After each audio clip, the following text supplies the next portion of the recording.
Member for Saanich North and Islands. Thank you, Mr. Speaker. I move that a bill entitled the Corrections Statutes Amendment Act 2022, of which notice has been given in my name on the order paper, be introduced and read a first time now. The United Nations defines solitary confinement of more than 15 days as torture. The BC Court of Appeal ruled in 2019 that prolonged and indefinite solitary confinement violates prisoners' rights to life, liberty, and security of the person under Section 7 of the Charter. Despite these findings, solitary confinement is commonly used in this province.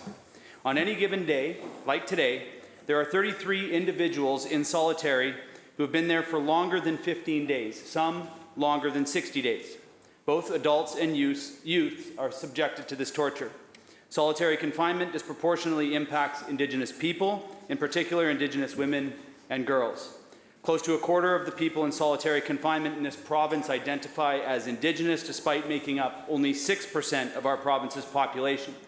In February of this year, the Union of BC Indian Chiefs called solitary confinement, quote, a re-traumatizing, abusive, and colonial form of control over Indigenous bodies, end quote. This bill seeks to prohibit the use of prolonged solitary confinement and change standards of living for people in the justice system.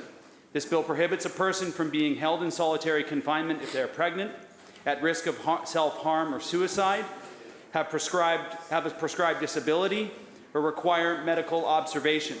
Finally, this bill requires the Provincial Director of Correctional Centres to publish annual disaggregated statistics on the number of individuals held in solitary confinement.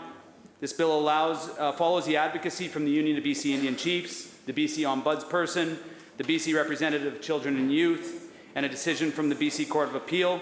I want to thank the campaign for the abolition of solitary confinement for their advocacy and work to bring this to my attention.